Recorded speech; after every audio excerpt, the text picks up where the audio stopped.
મિત્રો, જુદા જુદા વાહનો અને આ વાહનોમાં માલની હેરફેર થતી હોય છે, પરંતુ ક્યારેય તમે વિચાર્યું છે કે ઓઇલ ટેન્કર હંમેશા ગોળાકાર કેમ હોય છે? અથવા તો ખાસ કરીને જે લિક્વિડના ટેન્કર છે એ તમામ મોટે ભાગે આપણને ગોળાકાર જોવા મળે છે. શું આપણે વિચાર્યું છે કે પેટ્રોલ અને ડીઝલ તમારા શહેરમાં કેવી રીતે પહોંચે છે? ઓઇલ વહન કરતા ટેન્કર કેમ ખાસ પ્રકારના હોય છે?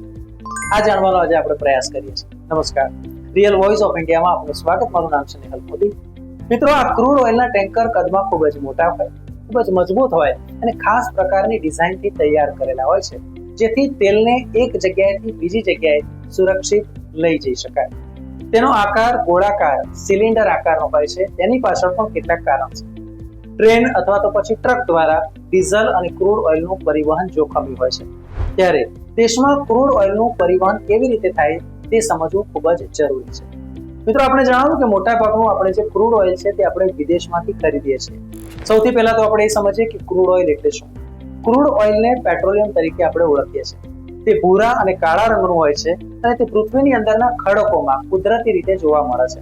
એટલે કે મિત્રો, કેટલાય મીટર ઊંડે કે કેટલાય જમીનની અંદરના ભાગમાંથી એને બહાર કાઢવામાં આવે છે અને એ જે કાદવ કે રગડો નીકળે છે તેને આપણે ક્રૂડ ઓઇલ કહીએ છીએ. તેમાંથી જ પછી પ્લાસ્ટિક પણ નીકળતું હોય છે અને તેમાંથી અન્ય કેટલાક પદાર્થ પણ નીકળતા હોય છે. જુદા જુદા તાપમાને તેને ગરમ કરતા તેમાંથી ડીઝલ, તેમાંથી કેરોસીન, પેટ્રોલ વગેરે છૂટા પડે છે. ભારતની વાત કરીએ તો ક્રૂડ ઓઇલ આયાત અને ઉત્પાદન બંને કરીએ છીએ, એટલે કે આપણે વિદેશમાંથી પણ ખરીદીએ છીએ અને આપણા ત્યાં પણ ઉત્પાદન થાય છે, જેને આપણે કહીએ છીએ તેલના કુવા. જો કે જરૂરિયાતોને ધ્યાનમાં લઈને દેશમાં આયાત વધારે થાય છે, કારણ કે દેશમાં વાહનો વધારે છે અને દેશમાં ઉત્પાદન ઓછું છે.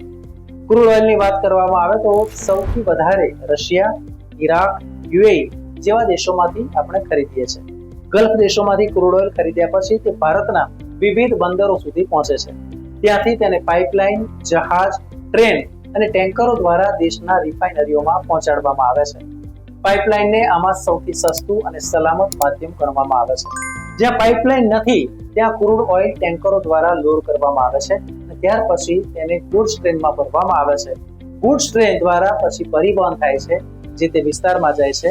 તે રિફાઇનરીનો માર્ગ કેવો છે તેના ઉપર પણ આધાર હોય છે અને આમ પરિવહન કરવાનો ખર્ચ પણ પ્લસ માઇનસ થતો હોય છે. હવે વાત કરીએ કે ક્રૂડ ઓઇલ વહન કરતા ટેન્કરો કેવા હોય છે. મિત્રો, તેલ વહન કરતા ટેન્કરો ખાસ ડિઝાઇનના બનાવવામાં આવે છે, જેથી તેને સલામત રીતે લઈ જઈ શકાય. મોટામાં મોટી કદની વાત કરીએ તો તે 400 મીટર જેટલા મોટા પણ હોય અને તેના માટે લાખો બેરલ ઓઇલ તે વહન કરી શકે તેવી ક્ષમતા હોય.